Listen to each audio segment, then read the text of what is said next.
a 19 de abril del año 2022, solicitan la inclusión de estas personas quienes fueron acusadas por el Ministerio Público para llevar a juicio oral y en una etapa totalmente precluida. Y no sabemos, ni esta defensa, y creo yo que ni la defensa 2, y tampoco el tribunal, porque no han arrimado ninguna sola prueba al momento de impetrar el incidente respectivo que ahora nos atañe. Ni un solo oficio, ni una sola resolución de estas personas si están o no ya liberadas de esta causa o si sus causas fueron reabiertas para continuar por algún otro motivo que podrían ser la violación de alguna de las condiciones impuestas por el juzgado de garantía en ese entonces. Es por ello que debe ser desestimada y rechazada esa pretensión. Lo mismo ocurre con la inclusión probatoria del informe de Hacienda de los imputados, a quienes ellos hoy solicitan la inclusión, debido a que ellos solicitan la ampliación de los informes de los salarios de los imputados. Y tenemos que tener en cuenta que tuvieron un año de investigación, señor Miembros.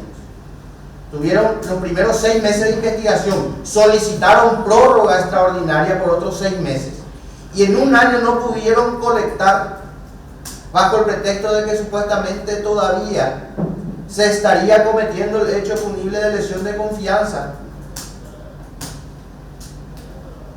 Creo que es una pretensión demasiado atrevida y ya abusiva con respecto a lo que se pretende, porque pretender juzgar a una persona en este juicio oral con la inclusión de pruebas que no corresponden, habiendo precluido las etapas, sobre todo la presentación de la acusación, teniendo ellos el dominio del hecho, habiendo ellos acusado a más de 52 personas, habiendo ellos prestado la conformidad para el beneficio de la suspensión condicional del procedimiento en la audiencia preliminar, y en esa misma audiencia preliminar, el mismo acta de imputación, el mismo acta de acusación que ellos presentan es la que sirve de base al auto de elevación a juicio oral, y que hoy nos compete estar aquí. Pretenden la modificación de la misma, incluyendo a estas personas a quienes ellos mismos habían acusado. Si ellos pretendían implementar esta estrategia, hubiesen concluido la etapa preparatoria con la presentación del debido requerimiento de la suspensión condicional del procedimiento y no acusar a estas personas a quienes ellos ahora quieren utilizar como testigos. Y tenían el dominio de hecho para eso. No le impedía absolutamente nada por las atribuciones y las facultades mismas que el Código y la ley les da al Ministerio Público como director de la investigación. Y ahora pretender un informe actualizado posterior a la fecha de la conclusión de la etapa preparatoria es grave lo que se solicita, señores. Posterior a la fecha de la conclusión de la etapa preparatoria. Ellos lo que pretenden es ampliar ese plazo del 15 de septiembre del 2016 a la fecha como si fuese que la investigación continúa. Y estamos en un estado plenario de juicio oral. Estamos en la sustanciación de los incidentes iniciales. Y pretenden seguir investigando. Es algo que va en contra de todos los derechos procesales y en este caso en particular de los acusados.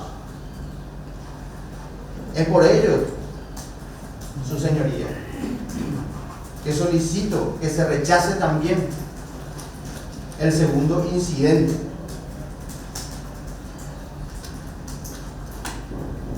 por lo ya esbozado, esgrimido y ya mencionado. Y con respecto al tercer incidente, que es la inclusión probatoria del prontuario civil del señor Roilán Peralta, está en el expediente. Está en el expediente, está en la carpeta fiscal.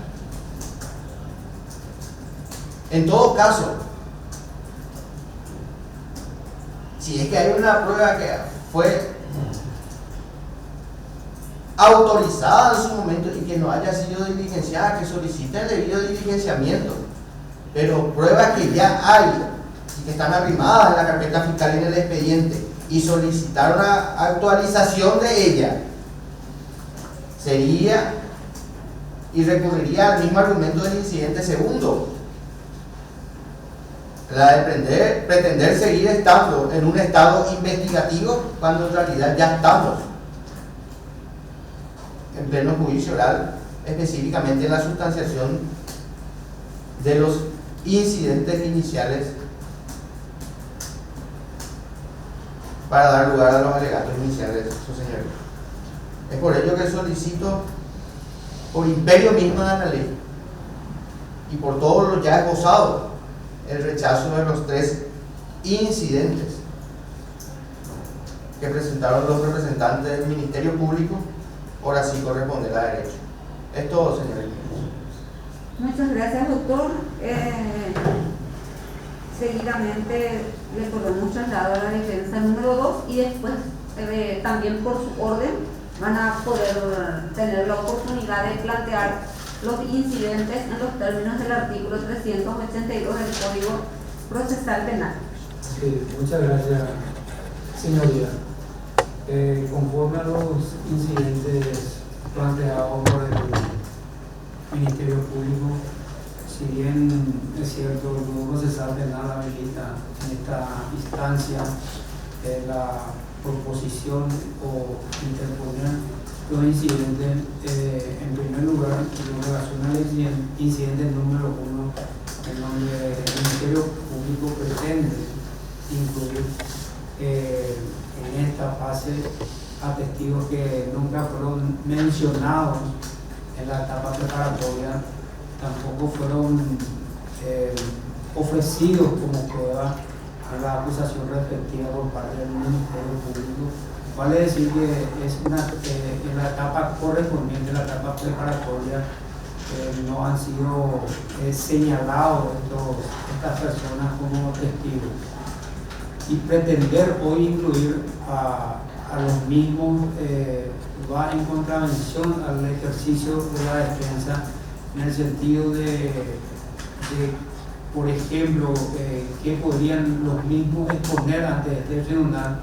Y en esa situación, si el tribunal hace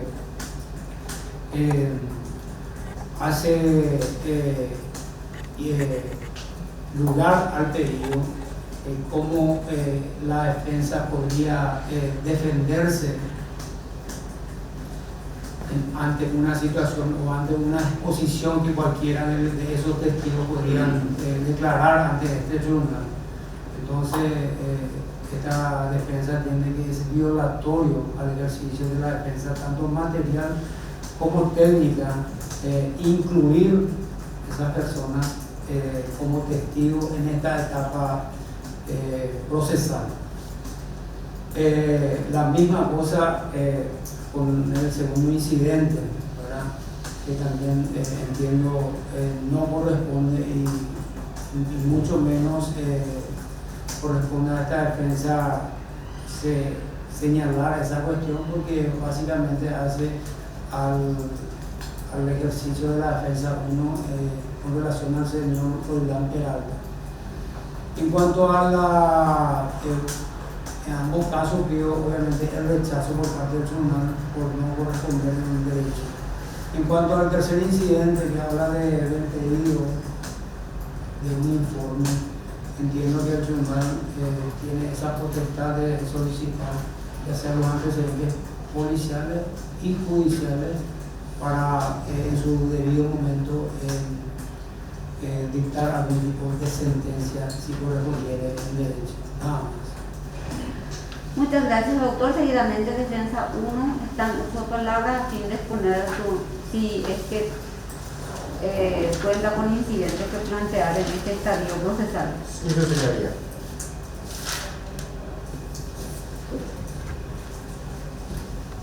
En este caso, señores miembros de este tribunal, la defensa 1 en este momento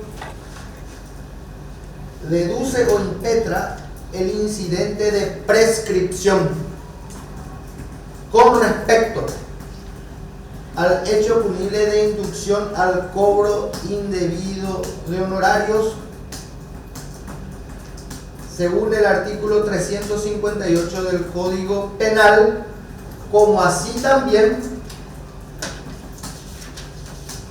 el artículo 358 del Código Penal es lo que tipifica el hecho punible o impuscado, es la inducción, y el artículo 104 del Código Penal con respecto al capítulo en sí de las características de la prescripción. Y lo hago en base a los siguientes argumentos, señores miembros. Se lo acusa al señor Froilán Enrique Peralta de inducción al cobro indebido de honorarios, específicamente a 12 personas. Esas 12 personas a quien supuestamente el señor Peralta ha nombrado con cargos de docentes. Y paso a repetir.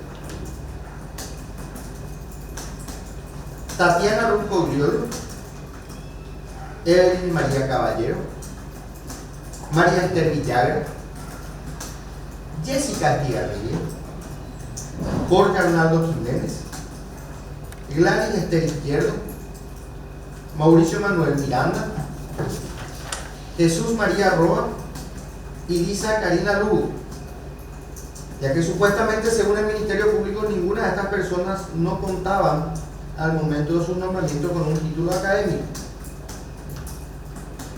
y que el propio señor Froilán Peralta actuó en contravención en contra de lo que establece el artículo 50 del Estatuto de la Universidad Nacional. Asimismo, también endilga al señor Froilán Peralta de nombrar a otras personas como ser Erika Giovanna Patiño, Silvana González Noguera, y confirmar a Nérida Cogliolo y a Cristina Violeta Mongelos con rubros docentes para desempeñar funciones ajenas a la docencia, como ser el área administrativa, entre otros. Y quiero recurrir primero porque quiero hacer dos particularidades: las fechas de las resoluciones y el primer acto interrumpivo de esta causa. Teniendo en cuenta que el artículo 104 también prescribe lo siguiente, para no equivocarme en ninguna sola palabra, dice lo siguiente: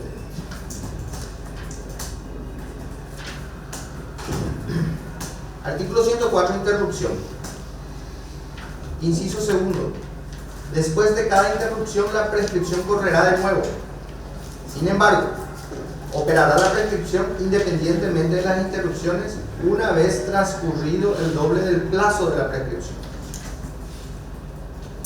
Y el artículo 102 habla de los plazos. Y justamente el plazo que nos corresponde para este hecho punible investigado es la de 3 años. Porque dice, los hechos punibles prescriben en 3 años cuando el límite máximo del marco penal previsto sea de pena privativa de libertad hasta 3 años o multa. Y si aplicamos el doble de 3 años, serían 6. Lo que queda determinar es desde qué fecha empezamos a computar. Desde qué fecha empezamos a computar. Y quiero hablar de dos situaciones bien particulares para el efecto.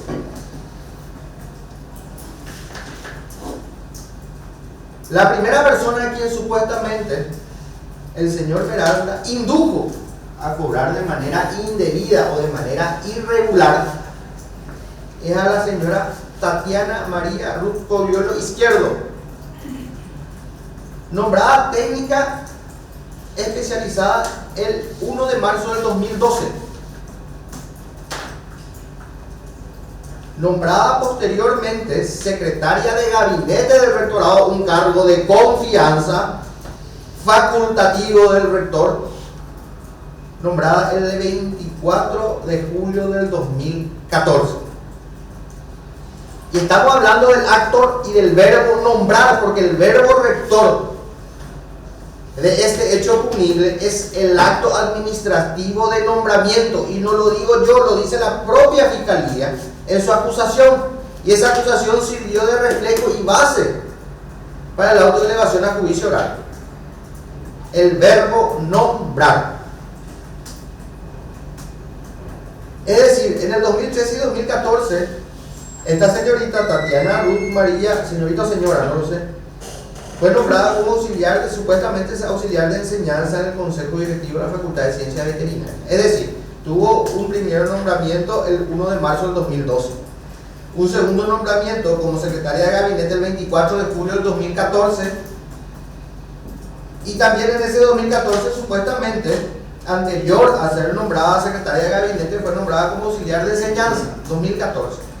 Del 2014 a la fecha, tenemos 8 años. De sobremanera el plazo transcurre en virtud a lo que establece el artículo 104 del Código Penal. Vamos a la segunda persona. Evelyn María Caballero fue nombrada como secretaria académica, cargo de confianza, el 23 de marzo del 2015. Y todas estas fechas que les remarco están en el expediente, están en la carpeta fiscal. No lo estoy mencionando por fuera de lo que no existe según para nosotros los abogados, porque lo que no existe en el expediente no existe en el mundo, y lo que estoy mencionando sí existe en el mundo. Nombrada 23 de marzo del 2015, a la fecha más de 7 años. La señora María Esther Villagra, nombrada como técnico general de acuerdo a lo que dice la resolución el 24 de mayo del 2011. Ya vamos por 11 años del plazo del acto administrativo, que es el nombramiento, siempre teniendo en cuenta el verbo rector utilizado por el Ministerio Público, que es el acto nombrar. La señora Jessica Estigarribia, la cuarta persona, nombrada como docente técnico en fecha 23 de marzo del 2015, más de 7 años de ese acto administrativo. Y aquí hay una de las personas más que más llama la atención. El señor Jorge Arnaldo Jiménez, nombrado por resolución 223 del año 1991 como funcionario de la Universidad Nacional de Asunción. 91, 2001, 2011, 2021 al 2022 son 31 años de antigüedad. 31 años de antigüedad.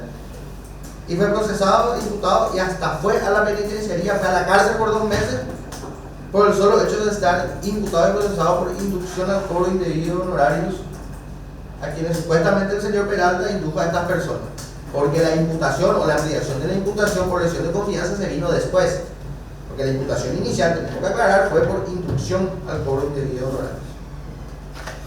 Este mismo señor Jorge Arnaldo Jiménez fue ascendido a técnico general el 9 de marzo del 2001.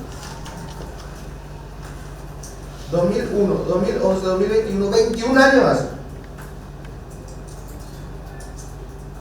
El 10 de mayo del 2022 fue ascendido a auxiliar administrativo. 20 años hace de eso. El mismo señor Jorge Arnaldo Jiménez, quien tiene vasta trayectoria en la Universidad Nacional por los años de servicio, fue ascendido nuevamente el 9 de abril del 2014, recién desde el 2002 al 2014 fue ascendido a un rubro o una categoría que el Ministerio de Hacienda lo llama técnico especializado. De ese ascenso datan 8 años, casi 8 años, no, más de 8 años, porque fue el 9 de abril. Y su último ascenso se dio el 21 de abril del 2015 a la categoría que también el Ministerio de Hacienda lo llama docente técnico para funcionario administrativo, el 21 de abril del 2015. Data 7 años de su último ascenso. Vamos a la sexta persona, Gladys Izquierdo. Fue nombrada por resolución número 267/13 de fecha 25 de febrero del 2013 como asistente. Del 2013 a la fecha tenemos 9 años. 9 años, señores. Tuvo ascenso en el 2013 y en el 2014 como auxiliar. Y ese último ascenso que se dio en el 2014, cuya resolución también obra en el respectivo legajo, del 2014 a la fecha tenemos 8 años. Siempre teniendo en cuenta la fecha de la comisión del hecho punible, porque se empieza a computar de acuerdo a lo que dice la ley, desde el momento en que desaparece el hecho punible, y utilizando siempre como parámetro el verbo rector, tanto de la imputación como de la acusación, y que sirve como base a la elevación de este juicio oral y que va a servir como base a este mismo juicio oral. Siempre siguiendo esa misma línea de nombramientos, el señor Mauricio Manuel Miranda, nombrado por el Consejo Directivo de la Facultad de Ciencias Veterinarias de la Universidad Nacional de Asunción en el mes de mayo del 2014. 2014. Casi 8 años. A día y piquito de que haya cumplido 8 años del acto administrativo de nombramiento, el señor Jesús María Roa, nombrado en el año 2011 por la resolución número 09-168-2011 y ascendido ese mismo año bajo resolución 09-487-11 del 2011, señores. 11 años después pretende ser juzgado el señor Roilán Peralta supuestamente por estos actos administrativos de nombramiento de estas personas que voy relatando. La novena persona, Lisa Karina Lugo, nombrada con rubro por resolución 815/15 del mes de marzo del año 2015. A la fecha de hoy, más de 7 años de ese acto administrativo de nombramiento. La décima persona, Erika Giovanna Patiño, nombrada por resolución número 1641/2014 en el año 2014. A 8 años de ese acto administrativo de nombramiento. Vamos a la 11ª persona, Silvana González Noguera, nombrada por resolución número 45/55-15, acta 05/2015 del mes de mayo del año 2015. A 7 años de hoy, precisamente 19 de abril de 2022. Y también dice la acusación, y también lo dice el auto de elevación al juicio oral, que el señor Froilán Enrique Peralta confirma en los cargos a las siguientes personas: Nelia Convielo y Cristina Violeta Monteros. Y todas estas personas son las que la Fiscalía pretende incorporar como testigos. ¿Y por qué digo confirma en los cargos? Primero, porque lo dice el acta de elevación al juicio oral. Y segundo, porque se deduce y se confirma de que para que el señor Peralta haya hecho la confirmación tuvo que haber habido un nombramiento previo hecho por otra persona o por otro órgano. Y me refiero a órganos porque vamos a hablar mucho en este juicio oral de los órganos colegiados, porque una persona sola no puede nombrar a otra, la nombra el Consejo Directivo de la Facultad de Ciencias Veterinarias, compuesta por ¿cuántos miembros? Perdón, 12 miembros. 12 miembros, donde él es uno o fue uno de los miembros. Y las decisiones allí, como todo órgano colegiado, como así también este mismo tribunal, que es un órgano colegiado, se deciden por mayorías. Hay veces que van a haber consenso, unanimidades, y hay veces que no van a haber consenso, pero sí van a haber mayoría, y esa es la decisión que tiene que prevalecer, y prevalece. Y estas personas, Neri Iacogliolo fue nombrada en el año 1991, 31 años de antigüedad. Luego fue ascendida en el año 94. En el año 96 fue ascendida a técnica auxiliar administrativa. En el año 2010 fue nombrada en el cargo de investigador. Y su último ascenso data en el año 2015 por el Consejo Directivo de la Facultad de Ciencias Veterinarias de la UNA, ya presidida por otra persona en la que no estaba más el señor Froilán Enrique Peralta, porque él había asumido como rector. Y el que presidía ese consejo directivo era el entonces decano Juan Gualberto Caballero, quien fue imputado en esta causa. Y ahí donde quiero yo manifestar la contradicción y la falta de coherencia del Ministerio Público. ¿Por qué a Juan Gualberto Caballero lo han imputado? Y como requerimiento a la conclusión de la etapa investigativa solicita la suspensión condicional del procedimiento y no acusa a Juan Gualberto Caballero? Porque a Juan Gualberto Caballero, la Fiscalía, al concluir la etapa preparatoria, presenta como requerimiento, al concluir la etapa investigativa, solicita la suspensión condicional del procedimiento. ¿Qué hace la jueza de garantía en ese entonces? Le da trámite de oposición. Al darle trámite de oposición, el superior jerárquico de la unidad correspondiente al Ministerio Público confirma de que suspensión condicional del procedimiento para el señor Juan Gualberto Caballero. Entonces no le quedó más remedio al juzgado de garantías hacer lugar a esa salida procesal. Y si lo hizo así con Juan Gualberto Caballero, ¿por qué no lo hizo así con los demás 50 imputados y que hoy pretende incluir a casi una veintena de testigos a quienes acusó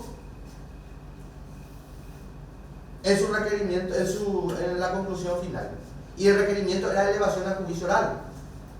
Luego, sustanciando los incidentes en la audiencia preliminar, accede a la suspensión condicional y hoy se pretende orondamente traerle a esa persona. Y ni siquiera sabemos si todavía están o no están en el juicio, en esta causa. Y otra persona quien está en las mismas condiciones de querer pretender ser incorporada, pero esta persona sí fue acusada. Luego beneficiada con la suspensión condicional y ahora pretendida que se la incorpore como testigo, es la señora Cristina Violeta Mongelos. La señora Cristina Violeta Mongelos fue nombrada en el año 1997 como auxiliar. Imagínense, 25 años atrás. Luego tuvo un ascenso el 20 de febrero del año 1998 como técnico de servicios. Otro ascenso lo tuvo el 17 de abril del año 2002, donde asciende a técnico especializado.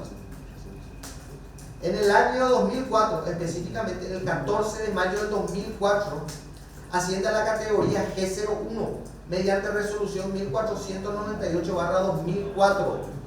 Del año 2004 estamos hablando. Luego en el año 2005 asciende a la categoría G12 por resolución 758/2005 del 17 de marzo del año 2005. Luego en el año 2011, según resolución 01-307-11 acta 01-2011, y cuando refiero del acta es el documento donde el Consejo Directivo aprueba el ascenso de esta señora, se da fecha 24 de enero de 2011. Y su último ascenso se dio en el año 2014, imagínense, 25 años de trayectoria a la fecha dentro de la Universidad Nacional de Asunción. Tuvo 2, 4, 6 ascensos de 25 años. Y pretenden endilgarle al señor Froilán Enrique Peralta de que la indujo a cobrar indebidamente honorarios. Y su último ascenso data del, según resolución 01-310-14, acta, cuando vuelvo a hablar de acta del Consejo Directivo, no Froilán Peralta, acta 01/2014 de fecha 20 de enero del 2014, donde sus funciones las recibe a través de una categoría que es el G13. Se equiparan las funciones de la señorita a una categoría administrativa proporcionada por Hacienda de acuerdo a la línea presupuestaria G13. Y estas son las personas a quien supuestamente el señor Peralta lo indujo a cobrar de manera indebida, de manera irregular honorarios. Y se detalla precisamente en la interposición de este incidente o en la impetración de este incidente de las fechas de los nombramientos y de las resoluciones producto de la emanación del acto administrativo, teniendo en cuenta lo que dice la ley y de acuerdo a lo que la Fiscalía endilga, utilizando como verbo rector el hecho de nombrar. Y ahora quiero ir a la segunda acepción. El mismo artículo, o mejor dicho, el mismo capítulo. Si permítanme, señores miembros, el artículo 104 en su primer inciso establece: la prescripción será interrumpida por 1. Acta de imputación. Y ahí me quiero detener. Al acta de imputación. Si el acta de imputación es el primer acto interruptivo de un hecho punible para demarcar el límite del plazo en la que debe ser juzgado y condenado, quiere decir que ese hecho se dio antes de la imputación. Y quiero remarcar exactamente: el acta de imputación se da el 25 de septiembre del año 2015. Reitero, 25 de septiembre del año 2015, que a la fecha 19 de abril del año 2022 dan más de 6 años y 6 meses, casi 7. Por ende, no resiste a ningún tipo de análisis o debate, por más de que se tenga que dar el trámite contradictorio de correr traslado, pero lo esbozado aquí no resiste a debate. Y tenemos demasiadas causas que pueden servir de jurisprudencia, de ejemplo o de parámetro, con confirmaciones en la Sala Penal de la Corte Suprema de Justicia.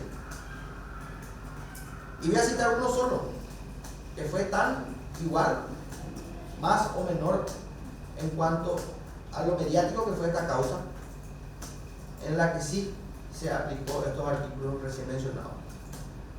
El caso también que fue investigado por lesión de confianza de Alfredo Bachiller y Camilo Suárez, donde fue confirmada en todas sus instancias la prescripción, en todas las instancias. Y fue resuelta por el Tribunal de Sentencia la aplicabilidad, porque así correspondía a derecho. Así correspondía a derecho. Entonces, teniendo en cuenta estos parámetros, señores miembros, hacer lugar a la prescripción del hecho punible de inducción al cobro indebido honorario, que se encuentra tipificado en el artículo 358 del Código Penal. Y todo lo aquí esbozado en cuanto a la prescripción tiene suficiente soporte en el Código Penal, desde el artículo 102 al artículo 104. Las referencias mencionadas en cuanto a jurisprudencia y antecedentes que sirven como fuentes de derecho, como así también todas las documentales que se encuentran arrimadas en la carpeta fiscal y en el expediente, para corroborar las fechas mencionadas, en la que sí podemos colegir de manera fehaciente y notoria de que esta causa, por el hecho punible de de inducción al cobro indebido de honorario, debe estar prescrita. Incidente número 2, señores miembros.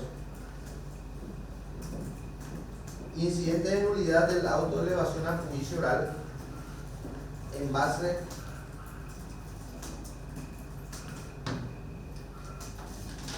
a lo que voy a pasar a mencionar exactamente a continuación.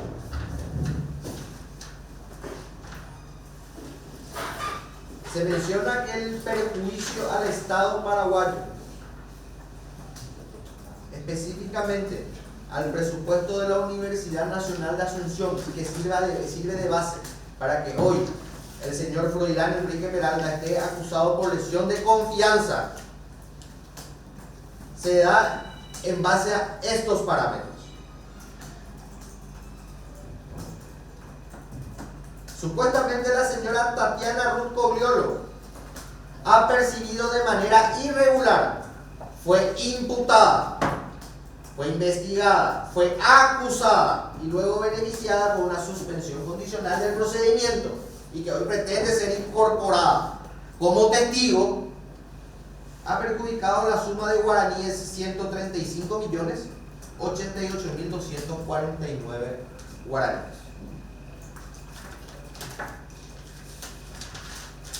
La señora Evelyn María Caballero ha perjudicado la suma de guaraníes 25.764.679. La señora María Esther Villagra ha perjudicado al Estado paraguayo, supuestamente, la suma de guaraníes 23.452.749. La señora Jessica Estigarribia ha perjudicado al Estado paraguayo la suma de guaraníes 31.297.260. El señor Jorge Arnaldo Jiménez, con más de 31 años de servicio, supuestamente ha perjudicado 25.324.012 guaraníes. La señora Gladys Esther Izquierdo ha perjudicado al Estado paraguayo la suma de guaraníes 35.447.484.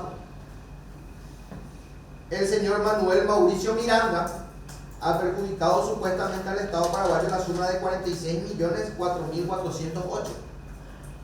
El señor Jesús María Roa ha perjudicado supuestamente al Estado paraguayo la suma de guaraníes 243.169.359. La señora Lisa Karina Lugo ha perjudicado al Estado paraguayo supuestamente la suma de 83.882.556. Y luego vienen las dos personas a quienes supuestamente el señor Froilán había confirmado en sus cargos, que son la señora Erika Giovanna Patiño, la señora Silvana González Noguera, Neria Cogliolo y Cristina Violeta Raquel Monteros. La señora Silvana González Noguera ha perjudicado supuestamente con el acto de haberlo confirmado en su cargo la suma de guaraníes 15.887.768 guaraníes. La señora Neria Cogliolo, con 31 años de experiencia, con 31 años de servicio en la Universidad Nacional de Asunción, ha perjudicado supuestamente la suma de 381.601.183 guaraníes. Y la señora Cristina Violeta Raquel Mongelos, la suma de guaraníes 165.716.908 guaraníes. Pero aquí resulta lo más contradictorio. El Ministerio Público lo plasma en su acusación de que hubo un perjuicio al Estado paraguayo también por parte de la señora Erika Giovanna Patiño, pero no especifica monto. O sea, perjudicó, pero no sé cuánto, no sé cómo, no sé dónde, no sé bajo qué medio. Y supuestamente endilga la totalidad de la suma de 1.212.636.615. Y al sumar todo esto, no da esta cantidad. Es simple operación matemática. Por ello solicito a los miembros del tribunal hacer esta operación matemática y veremos de que la suma de todo el perjuicio supuestamente ocasionado por estas personas, que en teoría son 13 personas de aquí, supuestamente el señor Peralta indujo a cobrar de manera irregular y que por ende causó un perjuicio o un supuesto perjuicio al Estado paraguayo de la suma de 1.212.636.615, sin que tenga ningún soporte técnico, ya sea de auditoría o peritaje. Lo único que falta es que ella soliciten el peritaje también aquí. No tiene ningún soporte administrativo, no explica cómo, no explica de qué manera. Y para la guinda de la torta, no especifica el monto de la señora Erika Giovanna Patiño. Entonces otorga ese desfasaje. Y no podemos corregir este desfasaje. Ah, bueno, ese desfasaje, ese es el monto que perjudicó a Erika Giovanna Patiño. Luego, si no sería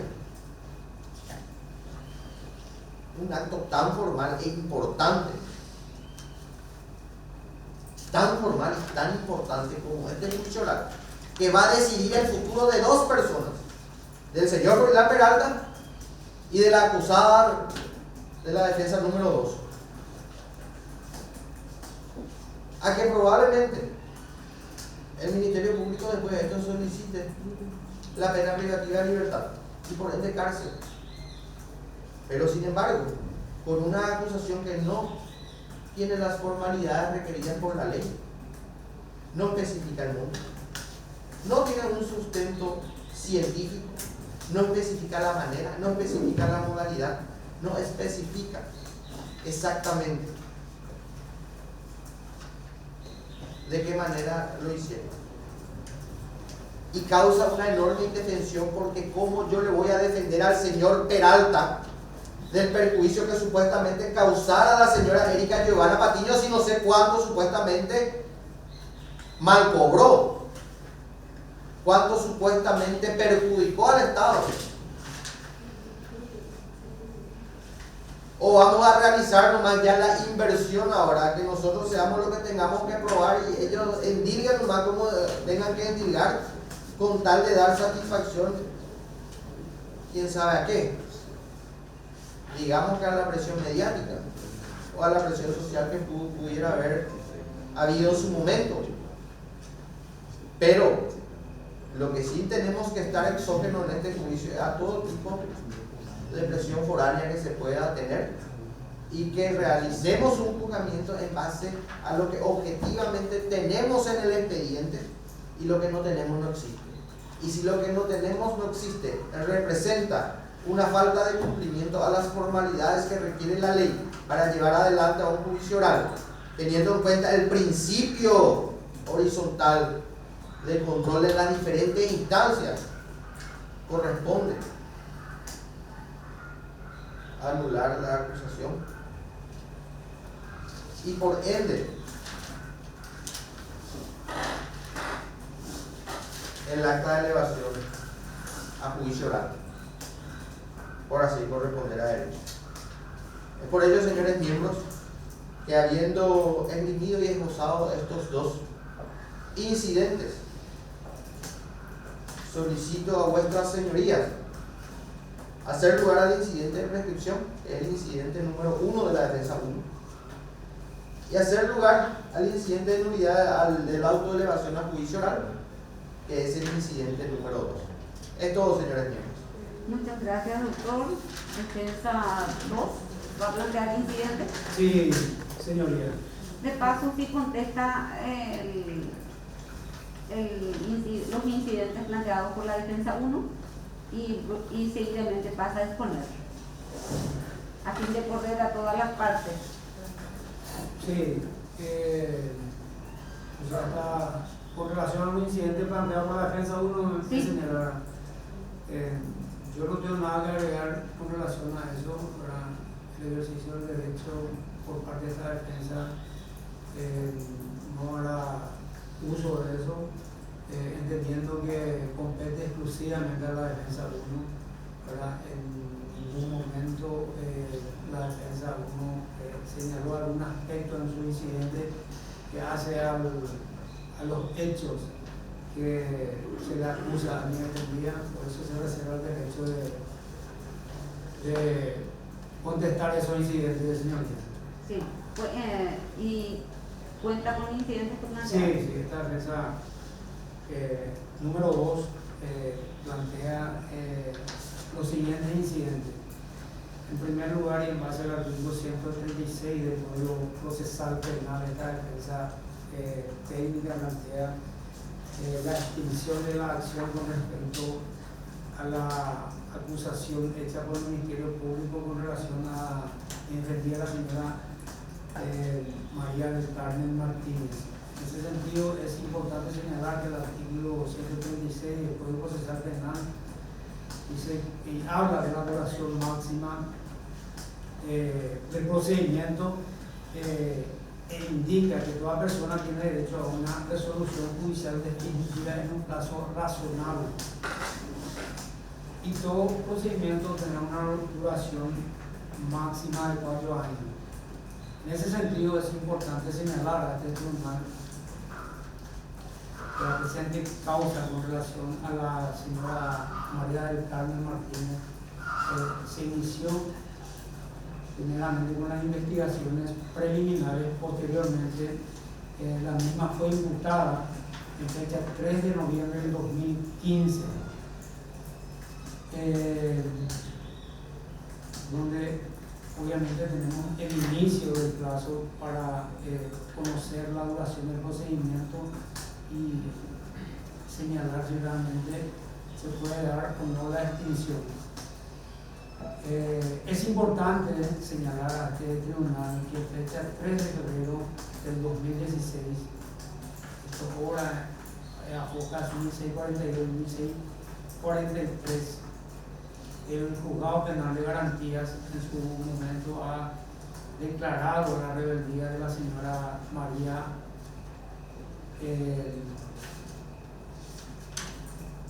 del Carmen Martínez, en fecha 3 de febrero de 2016, por una notificación realizada vía policía, en donde se ha descrito en dicha notificación que no se ubicó el domicilio de la señora y por esa razón no se pudo realizar la notificación. Vale decir, esto entre paréntesis, que mi defendida no estaba enterada de la imputación y mucho menos de la audiencia del 242. Pero al día siguiente, el 4 de febrero de 2016, por ahí número 35, mi defendida fue puesto a disposición del Juzgado Penal de Garantías y se ha levantado la rebeldía de la misma. Entonces, tomamos esa fecha, 4 de febrero de 2016, para tener en consideración el planteamiento que estoy realizando en este momento. Posteriormente, en fecha 26 de diciembre de 2018, la presente causa se eleva a juicio oral y público. Esto es como consecuencia de la I número 1092, que contra AFOCA 2589.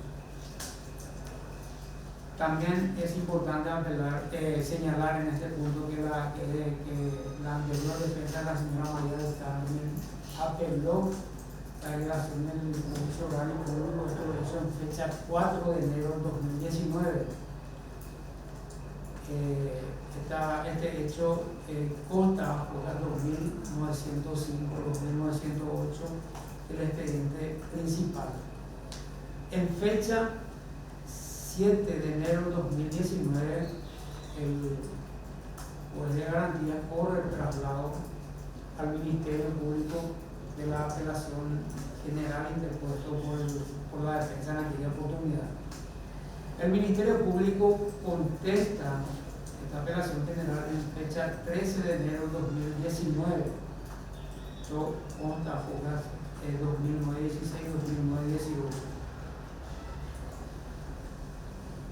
El Tribunal de Apelación resuelve la cuestión en fecha 20 de febrero de 2019. Posteriormente, el expediente principal, ya con la resolución del Tribunal de Apelación, baja al juzgado de garantías en fecha 2 de mayo del 2019. Entonces, tenemos donde se vuelve a contar nuevamente el plazo procesal, ya que el Tribunal de Apelación ha resuelto la cuestión que le fuera planteada. Considerando toda esta fecha, a la fecha de hoy, tenemos que la presente causa, el procedimiento ha transcurrido más de 6 años y 7 meses y unos cuantos días. En esa situación entiendo que corresponde la aplicación del artículo 136 y declarar la extinción de la presente acción en relación a la señora María del Carmen. También es importante señalar y advertir al tribunal, obviamente, que la defensa también anterior a esta defensa ha planteado una excepción de inconstitucionalidad. Esa excepción de inconstitucionalidad, el tribunal de sentencia de aquella época ha resuelto quitar fotocopias compulsas y enviar eso a la Corte Suprema de Justicia para el estudio respectivo de la excepción. Con esto lo que quiero señalar es que conforme al Código Procesal Civil, esa excepción de inconstitucionalidad no ha interrumpido el plazo con referencia al procedimiento conforme lo señala el artículo 136 del Código Procesal Penal. El tribunal esto podrá corroborar que, estando en estudio la excepción de inconstitucionalidad planteada por la defensa de la señora María del Carmen, igual se ha realizado el juicio oral y público, vale decir que no hubo interrupción procesal en ese sentido, por lo que la defensa entiende que corresponde la aplicación del artículo 136 y declarar la extinción de la acción con relación a la señora María del Carmen Martínez y en consecuencia hacer lugar al sobreseimiento definitivo de la misma. El punto 1 de mi incidente. El segundo incidente es incidente de nulidad de la acusación presentada por parte del Ministerio Público. En ese sentido, entiende esta defensa que el Ministerio Público no ha dado cumplimiento a lo que dispone el artículo 350 del Código Procesal Penal, en donde el 350 señala taxativamente que el Ministerio Público no podrá formular acusación sin antes haber otorgado oportunidad suficiente al imputado a prestar declaración indagatoria. En este punto es importante señalar y manifestar al Ministerio Público y también obviamente advertir que conforme a la acusación presentada por el Ministerio Público de acuerdo al 347 en la lectura del escrito presentado, el Ministerio Público señala también claramente quiénes fueron las personas que prestaron declaración indagatoria y quiénes fueron las personas que no prestaron declaración indagatoria. En ese punto se señala la señora María del Carmen Martínez, que no ha prestado declaración indagatoria. Esto tiene como consecuencia que el Ministerio Público también lo ha señalado, que ha notificado a Minería que existe esa notificación, esto hay que señalar y manifestar al tribunal, fecha 26 de julio del 2016, ahora en el tomo 3, hoja 126 de la carpeta fiscal. Es una notificación para la señora María del Carmen que se hizo en la oficina procesal de su anterior abogado, el doctor José Domingo Almada. Notificación que se realizó en la calle situada en Jejuí, casi en el Montevideo, oficina del doctor José Domingo Almada. En este punto es importante señalar, consta a foja 1638, el escrito de presentación del doctor José Domingo Almada, fechado fecha 3 de febrero del 2016, en la cual el mismo presenta carta a poder y solicita la intervención en la presente causa y denuncia el domicilio real de Minería en Río Paraguay y Nicasio Villalba.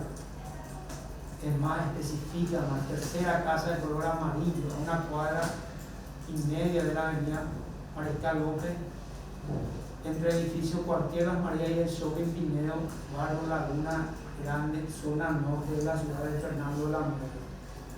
Si tomamos la fecha de esta presentación, en donde denuncia el domicilio real de la señora María del Carmen, fechado el 3 de febrero de 2016, tenemos que el Ministerio Público, al realizar la notificación para que Minería preste declaración indagatoria, hizo fecha 21 de julio del 2016, vale decir que el Ministerio Público tenía conocimiento del domicilio real de Minería en la fecha que notificó en un domicilio procesal, repito, situado en Jejuí, casi en Montevideo, y no lo realizó en el domicilio real de Minería, que ya estaba denunciado en la carpeta fiscal en ese momento. También es importante mencionar a este tribunal que con relación a los hechos publicitados y conocidos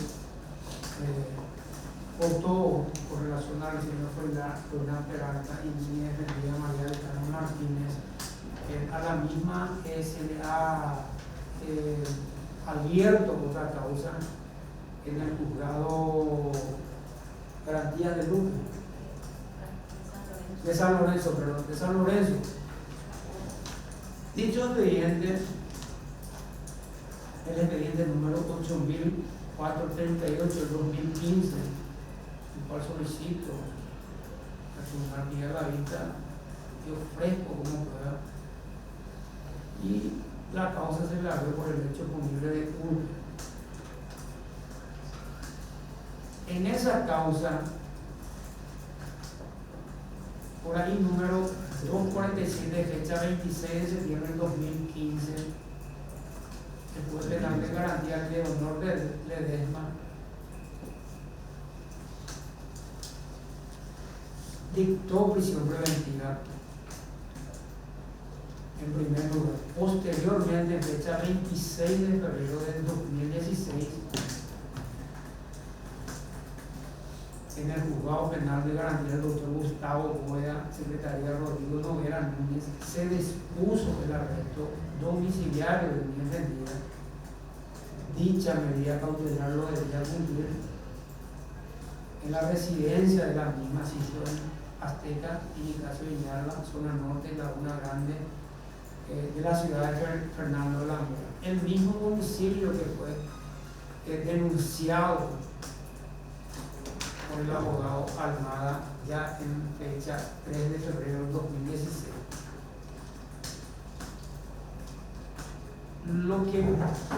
necesito resaltar que el normal tenga en cuenta es que al momento de que el Ministerio Público notificó a mi defendida para su audiencia indagatoria, la misma contaba con arresto domiciliario.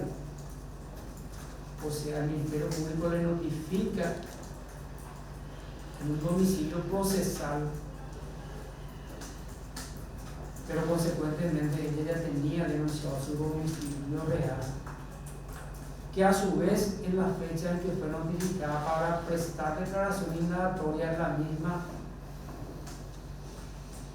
contaba con una medida cautelar de arresto domiciliario. Posteriormente, en fecha por ahí número 259, echado en la ciudad de San Lorenzo, el 11 de marzo del 2021, el Juzgado Penal de Garantías número 3 hace lugar al sobreseimiento provisional en la causa que he referido en el expediente número 8438/2015, sobresee provisoriamente a María del Carmen Martínez y en el punto 5 de dicha resolución de la I 259 levanta la medida cautelar de la misma, vale decir, levanta el arresto domiciliario. En ese sentido, entonces, haciendo un resumen, el Ministerio Público, al notificarle a mi defendida de su audiencia indagatoria, la misma contaba con arresto domiciliario, o sea, ella no podía salir de su casa sin una autorización del juez competente que ordenó esa medida cautelar. Lo que se debe destacar en estos hechos que he mencionado, en estas fechas que he dado, que el Ministerio Público no realizó ningún tipo de diligencia para así dar suficiente oportunidad a mi defendida a que la misma pueda concurrir a ejercer su defensa material en la causa que estaba haciendo, en otra causa que está siendo investigada. No podemos decir que el Ministerio Público no tenía conocimiento de la otra causa o del expediente formado a la señora María del Carmen en la ciudad de San Lorenzo, porque todos entendemos que el Ministerio Público es un ente indivisible, así como el Ministerio de la Defensa Pública. Por eso es que en cualquier tipo de audiencia puede estar, ya sea el Ministerio Público representado por cualquier fiscal ordinario si se trata de una cuestión ordinaria. Lo mismo pasa con los deseos públicos, donde se sustituye en cualquier tipo de audiencia. Por eso es que esta defensa considera que el Ministerio Público no ha dado oportunidad suficiente para que mi defendida ejerza su derecho fundamental de defenderse de este hecho hoy debatido ya en este juicio oral. Por eso entiendo que corresponde la aplicación del artículo 350 del Código Procesal Penal y anule la acusación del Ministerio Público porque no dio cumplimiento a dicho artículo. Con esto obviamente se concluye que la falta de indagatoria o la ausencia de elementos que otorguen, que demuestren el otorgamiento de oportunidad suficiente no ha sido demostrado por el Ministerio Público. Simplemente una sola notificación en un domicilio procesal de un abogado que no tenemos referencia si esa notificación le llegó a la señora María del Carmen. Obviamente, y repito, la misma en esa fecha contaba con una medida cautelar de arresto domiciliario, lo cual decir que no podía salir de su casa sin autorización del juez competente que declaró esa medida cautelar. El Ministerio Público, además, o sea, con el solo hecho de notificar, no realizó ninguna otra diligencia que se pueda entender que ha dado oportunidad suficiente a la misma de por lo menos conocer el hecho o que se haya abstenido a prestar declaración tampoco. Entonces ella físicamente y personalmente nunca tuvo conocimiento de esa notificación, y en esa condición y en esa situación el Ministerio acusó a mi entendida, por lo que solicito a este tribunal la aplicación del artículo 350 y declare la nulidad de la acusación. Con relación al tercer incidente, es esta defensa, sí, también como lo había señalado, la defensa número 1 también plantea el incidente de nulidad con relación al acta de apertura a juicio oral y público. En ese sentido, esta defensa considera que el Ministerio Público, o sea, el juez penal de garantías no dio cumplimiento a lo que dispone el artículo 363, inciso 1 del Código Procesal Penal, en el sentido de que no hace un relato circunstanciado de los hechos y también no describe el hecho objeto del juicio, o sea, no menciona cuál es la conducta desplegada por la señora María del Carmen. Solamente en una parte señala, dice, debiendo haber cobrado según su respectivo nombramiento y puesto que la señora María del Carmen les pagaba su sueldo en forma personal, y dicho monto ascendían a la suma de 1.600.000 guaraníes, sin que los mismos tuvieran su tarjeta de débito por las cuales debieron cobrar sus respectivos salarios. Y también en otra parte señalan que los sueldos de las personas afectadas ascendían aproximadamente, dice, a 4 millones de guaraníes. O sea, aquí no tenemos un relato fáctico en donde nos escribe cuál es la conducta desplegada por la señora María del Carmen para que esa conducta pueda ser tipificada. No sabemos dónde ocurrieron los hechos, cuándo ocurrieron los hechos, o sea, fecha en que se inició los hechos, en qué lugar ocurrieron dichos hechos y cómo fueron realizadas por María del Carmen. En ese sentido, la defensa considera que la delegación, en la porción de hechos que el juzgado penal, que el juez penal de garantía ha descrito en la resolución respectiva, incumple vale decir, viola el artículo 363 del Código Procesal Penal, porque nos hace una descripción precisa y circunstanciada de los hechos y cuál es la conducta de la misma con relación a la acusación por parte del Ministerio Público. Por lo que solicito también la nulidad del mismo conforme al artículo 166 del Código Procesal Penal. También señalo la aplicación del artículo 166 del Código Procesal Penal de la nulidad absoluta con referencia al incidente número 2. Nada más. Muchas gracias. Algunos efectos antes de poder trasladado al Ministerio Público en relación a los incidentes planteados por la defensa 2, defensa 1. Esta defensa se allana plenamente a lo planteado por la defensa número 2, su señoría, con respecto a los incidentes impetrados en cuanto a los tres, su señoría. Bueno, muchas gracias. Ministerio Público, está en su palabra a fin de contestar los incidentes planteados tanto en la defensa 1 como en la defensa 2. Sí, señoría. En primer lugar, la defensa 1 plantea el incidente de prescripción. En ese sentido, muy hábilmente la defensa intenta confundir al tribunal,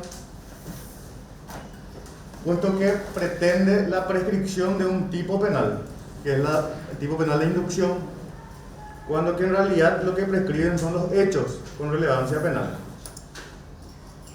Estos hechos atribuidos al hoy acusado también se subsumen al tipo penal de lesión de confianza, vale decir que podría existir concurso, que finalmente en los alegatos finales vamos a estar hablando de eso. En resumidas cuentas, señores miembros, no es admisible que en esta etapa se prescriban hechos, porque estos mismos hechos tendrían relevancia en otro tipo penal que sería la lesión de confianza. Y si se prescriben estos hechos, no se podrá juzgar la eventual lesión de confianza. Lo que tiene que ver con la tipificación, ya sea de inducción o lesión de confianza, se fundamenta sobre la base de circunstancias fácticas que serán debatidas dentro de este juicio oral, y finalmente el Ministerio Público peticionará y el tribunal decidirá qué tipo penal es el que se adecua a los hechos acusados y condenará o en todo caso absolverá. Esto se da en la oralidad. Aquí la defensa habló: lo que no existe en el expediente no existe en el mundo, según la manifestación de la defensa. Sin embargo, nos encontramos en el derecho penal y lo que pasa oralmente, lo que sucede acá, ese dicho que mencionó es un adagio del proceso civil. Lo que dice el testigo es lo que convencerá o no al tribunal eventualmente sobre los hechos, no sobre tipos penales, que sería la calificación. Al fundamentar su pedido de prescripción, con mucho énfasis, habló de la trayectoria de uno de los acusados y dijo, por ejemplo, que fue nombrado en el 91, que fue ascendido en el 93, posteriormente habló que fue ascendido en el 2004, 2014, así sucesivamente. Y habló muy bien de una persona que quiero poner entre paréntesis que aquí no estamos viendo si la persona es buena o mala, estamos viendo si cometieron hechos punibles. Y al citar a esta persona que era muy buena, dijo que fue nombrado como docente especializado de la Universidad Nacional de Asunción. Y el Ministerio Público tiene la hipótesis de que esta persona era un mozo. Obviamente el mozo es una función muy importante, pero fue nombrado como docente especializado. Esta persona es uno de los hechos que se le atribuyen, que va a ser discutido y probado eventualmente en el juicio. Hay otra persona, de nombre Tatiana, que también fue nombrada como docente, que era parvularia, en honor a la profesión que para mí es fundamental, los que cuidan a los chicos, ¿verdad? Pero estamos hablando de la Universidad Nacional de Asunción. Yo sé que acá hay excelentes profesionales que eventualmente querrían ser docentes de tan prestigiosa universidad. Sin embargo, estamos hablando de que hipotéticamente, según la teoría del Ministerio Público, de la acusación que presentaban los colegas en su tiempo, uno habría sido mozo, otra parvularia, otro era sereno, y pueden ser muy buenas personas, no está en discusión eso. La cuestión es que aquí se nombró a personas como docentes, técnicos especializados, pónganle el nombre, y percibían salarios. Esa es la acción que se atribuye, no es muy complicada la conducta. Y estas personas ganan entre 8 y 10 millones de guaraníes, supuestamente. Es lo que vamos a ver en el juicio. Funcionarios del Poder Judicial no ganan esa suma. Estamos hablando de docentes especializados, lo hago entre comillas, que ganan esta suma, que fueron equiparados como docentes. Vamos a ver eso, a debatir en el juicio. Esto es muy importante, su señoría, señores miembros, mencionar en relación a la prescripción. ¿Por qué es importante? Porque estamos hablando de hechos que tienen relevancia penal. El nombramiento es una acción, o la designación es una acción que causa o que causó, según la teoría del Ministerio Público, un resultado que es el perjuicio patrimonial. Y el perjuicio patrimonial no se da en el momento del nombramiento, sino que se da en el momento de que la persona recibe la remuneración. Y es por eso que es importante, ya que mencionó, y tengo que contestarlo, es por eso que es importante hablar o tener los extractos de salarios. Si bien criticó a los agentes fiscales de la época de por qué en un año, en 6 meses, no pidió estos informes y acusó sin estos informes, es porque obviamente los fiscales de esa época no podían ir al futuro para saber la percepción de lo que iba a pasar en el futuro. O sea que es una cuestión temporal, lógica y de sentido común. Por eso el fiscal en ese tiempo no pidió algo que se percibía.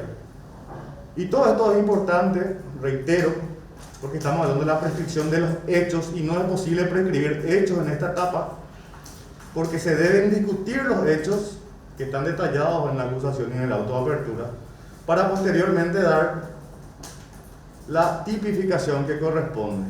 Y no es admisible la prescripción de tipos penales. Y en honor a la honestidad intelectual, hay que discutir también si se subsuma el tipo de inducción al hecho de inducción a un subordinado. Eso es una cuestión de subsunción que finalmente, luego de ver los hechos, vamos a tener una postura como Ministerio Público. Así también, en esta parte de la discusión, el defensor, recuerdo bien que hizo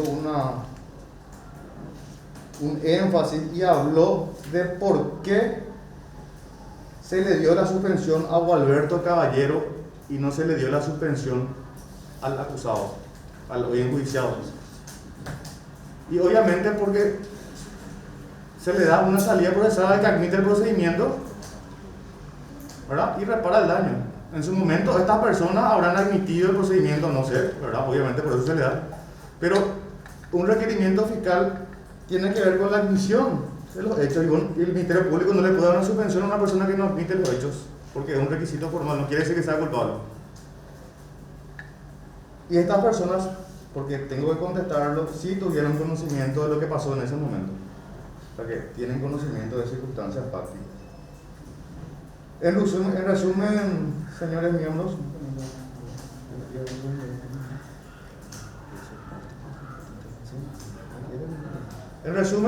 por un lado, no se puede prescribir tipos penales, se prescriben hechos. No es posible prescribir esto porque estamos hablando de un concurso y una eventual lesión de confianza. Segundo, la acción de nombrar o confirmar es un hecho, una conducta específica, pero lo relevante para la medición también es el resultado, que sería la percepción de las remuneraciones.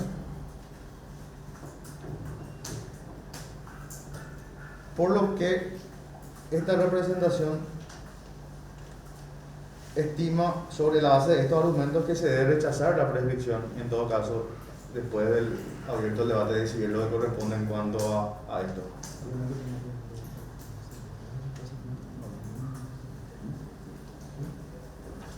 Sí, para abonar un poco, su señoría, a la postura también ya traducida por el colega.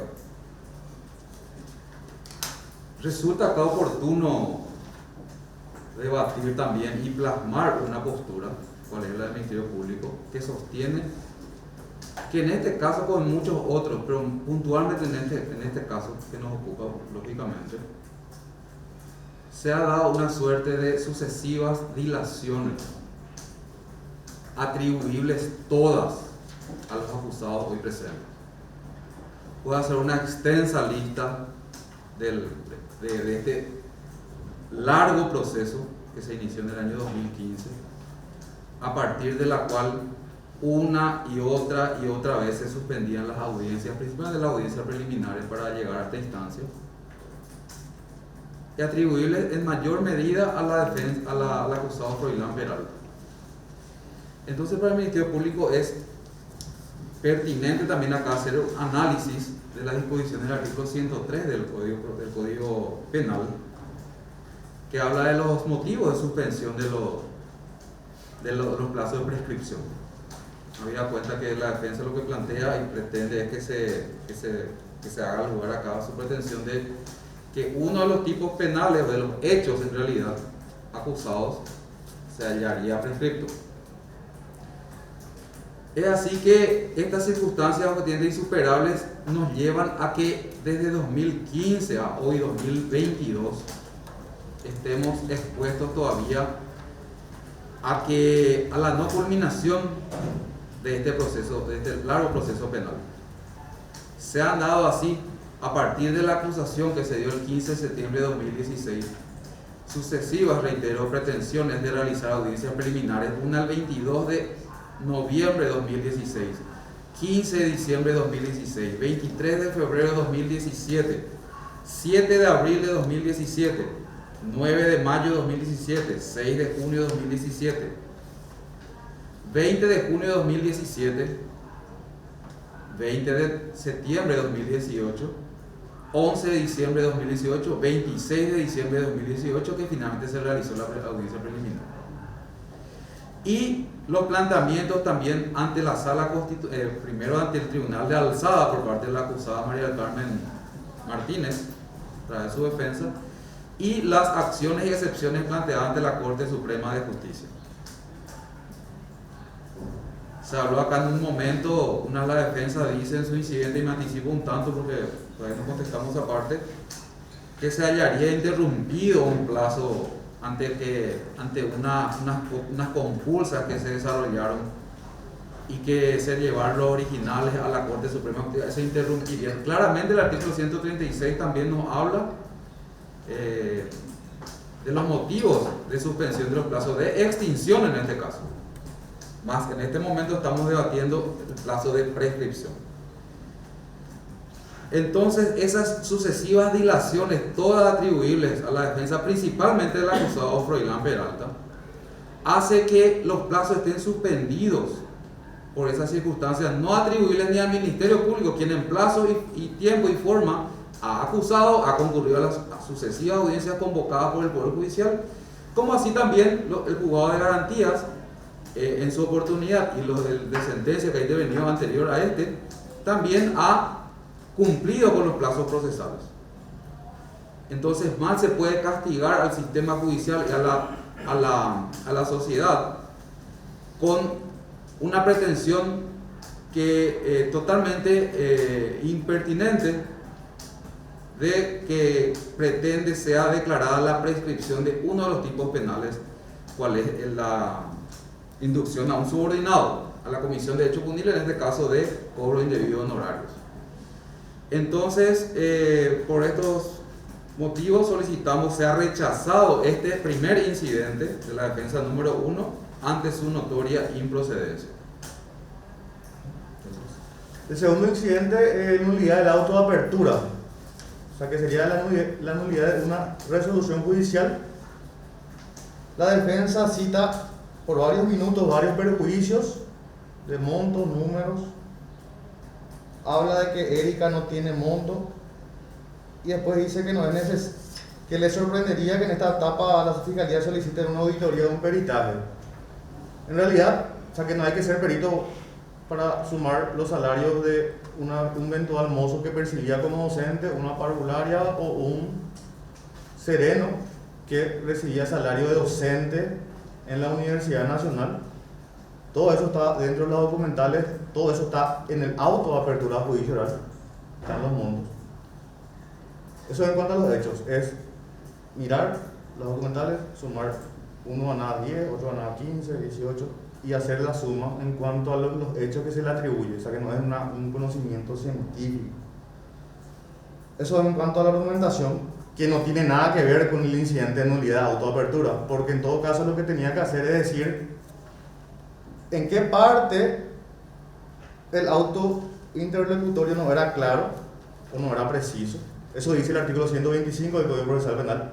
Él está atacando una resolución judicial y tiene que decir por qué la resolución judicial es ilógica, es incompleta, es imprecisa o es ilegal para darle una consecuencia tan grave como la nulidad, que tiene que ver con la asistencia. También se tuvo la oportunidad de presentar el recurso pertinente en su momento sobre esta resolución. Teniendo en cuenta estas circunstancias, estos argumentos que dijo, él finalmente solicitó la nulidad de la acusación, que no tiene nada que ver con su planteamiento. Me imagino que fue una confusión nada más, porque el título era nulidad del auto de apertura a juicio oral. Y solicitó la nulidad del acta también, que no guarda relación con el título, por lo menos de la nulidad del auto de apertura.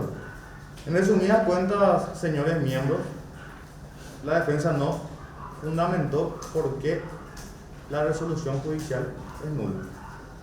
Habló de sumas, restas, citó perjuicios y por tanto dificulta un poco la contestación en este sentido. Y como no hay fundamentación sobre un pedido de nulidad, el Ministerio Público solicita se rechace esta pretensión, más aún considerando que el auto de apertura describe de manera sucinta los hechos,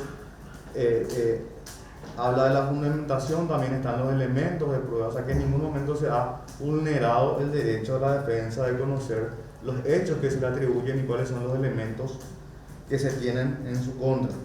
Y además hace una correcta calificación, para que cumple con todos los requisitos de esta resolución, por tanto no es posible que sea declarada nula. Abonando un poco también, al finalizar la exposición del segundo incidente de la defensa número 1, solicitó también la nulidad de la acusación y consecuente nulidad del auto de apertura. La acusación, entendemos, reúne todos los presupuestos del artículo 347 del Código Procesal Penal, su señoría. Y este debate ya ha sido llevado en alzada en oportunidad del recurso de apelación interpuesto por la defensa número 2 en este caso, si bien era ejercido por otro profesional. El Tribunal de Alzada ya se ha expedido al respecto y en relación a estos mismos puntos. Así las cosas, solicitamos entonces respetuosamente rechace esta pretensión este incidente que pretende la nulidad del auto de apertura a juicio y de la acusación fiscal. Defensa 2 solicitó en primer lugar la admisión de la acción y nulidad de la acusación y incidente nulidad del auto también, o sea, son 3 incidentes. El primer incidente, el artículo 136, que habla de la extinción de la acción. Solamente por mi parte me limitaré a expresar lo que establece el artículo 136 de la ley 2341 del año 2013, que justamente modificó esta parte del 136 y dice: toda persona tendrá derecho a una resolución judicial. Después dice: todos los incidentes, excepciones, apelaciones y recursos planteados por las partes suspenden automáticamente el plazo. La reforma de este artículo justamente se dio por las dilaciones que se dan en la existencia de varias defensas, y lo que hizo es incluir que cualquier incidente planteado por cualquiera de las partes suspende el plazo para todos los demás. O sea que el segundo párrafo es claro, por lo que cualquier planteamiento hecha por el otro acusado o la otra parte suspenden este plazo. Esto no solamente lo digo yo, o sea que no es una interpretación solamente mía, sino que podemos hablar del acuerdo y sentencia 1144 del 12 de noviembre de 2014 de la Corte Suprema, el acuerdo y sentencia 201 del 30 de abril de 2018, el acuerdo y sentencia 202, el acuerdo y sentencia 204 del 6 de abril de 2009, como ejemplos jurisprudenciales, solamente para reafirmar el argumento de la interpretación gramatical de lo que establece el 136. Considerando que existen varios actos de defensa ya citados anteriormente por mi colega, no existe la posibilidad de que haya transcurrido el plazo del 136 porque se suspendió automáticamente este plazo. Por lo tanto, se solicita se rechace el incidente.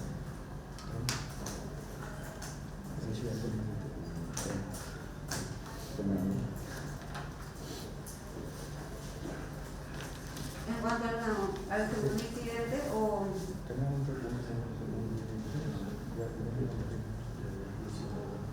El 2, la nulidad de la acusación, la defensa habla de que no se cumplió con lo establecido en el artículo 350, vale decir, darle la oportunidad suficiente a la imputada en ese momento que ejerza su derecho a la defensa, y su fundamento fue que se le notificó en el domicilio procesal. El artículo 152 del Código Procesal Penal dice lugar. Las demás partes, vale decir la defensa, que no es la fiscalía ni los defensores públicos, que no son, perdón, serán notificadas en el domicilio real o procesal denunciado, salvo cuando expresamente hayan fijado una forma especial. Obviamente que una citación indagatoria notificada en el domicilio procesal es válido, porque está ejerciendo el derecho procesal, y eso lo confirma el artículo 152 del Código Procesal Penal. Y el 153 dice: los defensores o representantes de las partes serán notificadas en el lugar de ellas, salvo que por la naturaleza del acto o porque la ley fije sea necesaria una notificación personal. Estamos hablando de una citación en la que comparezcan, y podés hacerlo en el domicilio real o podés hacerlo en el domicilio procesal. Justamente para eso se establece el domicilio procesal, para las notificaciones. Vale decir que al existir una notificación válida, según lo que dice el 151 y 153, no se ha vulnerado derecho alguno conforme a lo manifestado por la defensa. Es decir, no se violó el artículo 350, puesto que la acusada tuvo oportunidad suficiente de defenderse. Es más, accedió a copia y tiene conocimiento de cuáles son los hechos que se le atribuyen.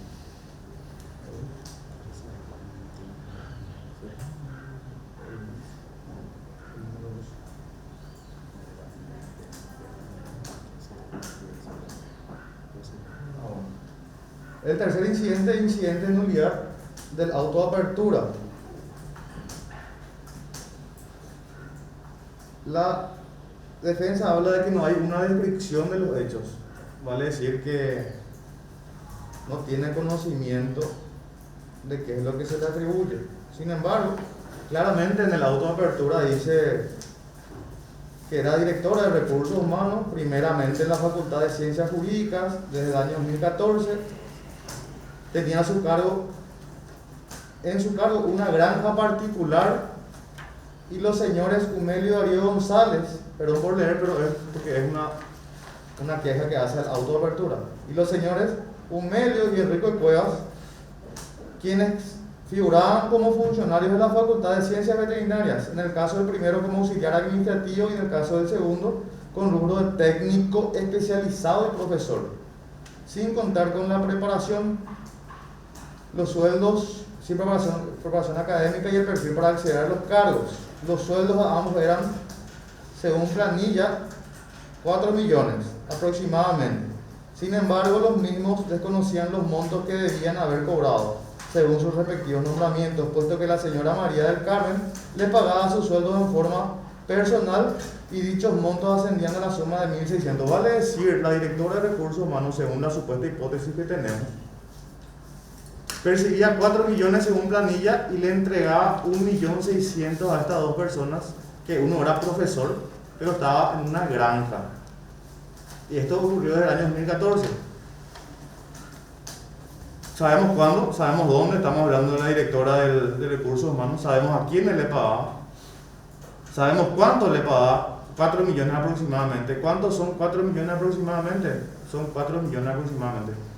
En resumida cuenta, no le crea ninguna indefensión porque sabe cuál es el hecho que se le está atribuyendo. Y ahora vamos a ver si es culpable o no es culpable, cuando se abra el debate. El auto de apertura describe circunstanciadamente el hecho. No existe la posibilidad de que hablemos de una nulidad, que también ya fue debatido esto en cámara. Y yo trato de hacerlo de manera resumida para no extenderme en el tiempo. Y en este sentido, señores miembros, al leer y exponer que sí cuenta con un hecho de la autoapertura, no es posible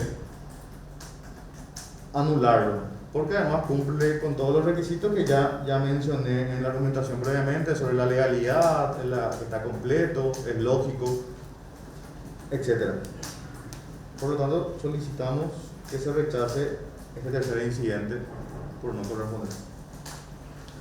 Sí, para culminar, no señoría, y perdón por un tanto de desorden en la contestación, volviendo otra vez a la pretensión de la prescripción por la defensa 1, resulta oportuno señalar el acuerdo de sentencia número 1007 de hace unos meses atrás nada más, el 8 de octubre de 2021, en el cual el ministro de la Corte, Martínez Simón, habla claramente de aquellas causales que hacen a la suspensión de los plazos de prescripción establecidos en el artículo 103, inciso primero, numeral 1.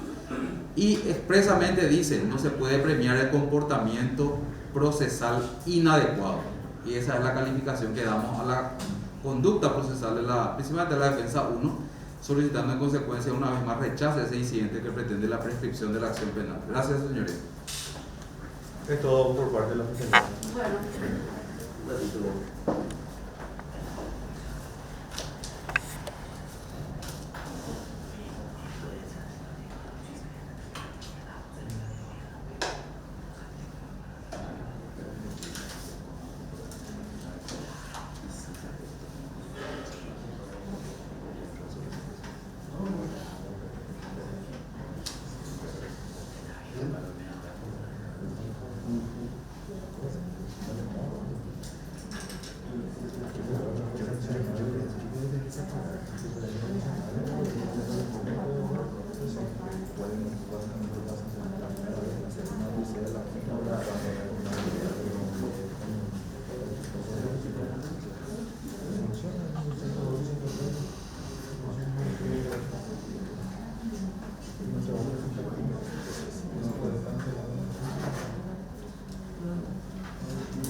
Bueno, este tribunal, considerando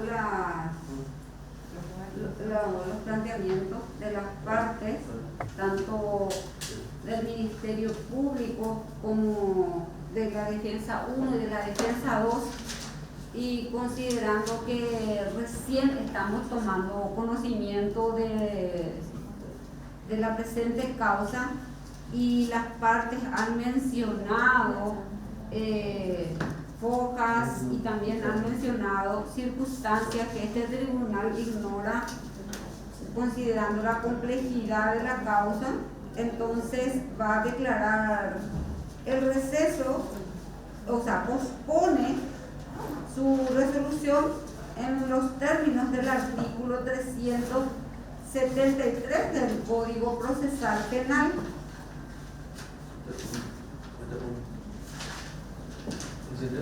Perdón, en los términos del artículo. Buenas tardes. Por favor.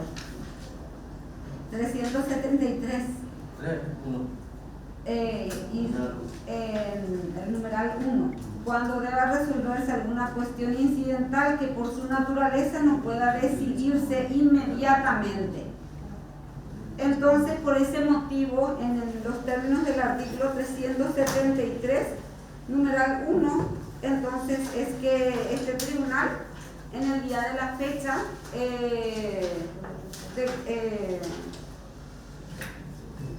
declara el receso y convoca a las partes para el día de mañana a las 8 horas nuevamente en esta misma sala. Ahí vamos a estar resolviendo los incidentes planteados por las partes.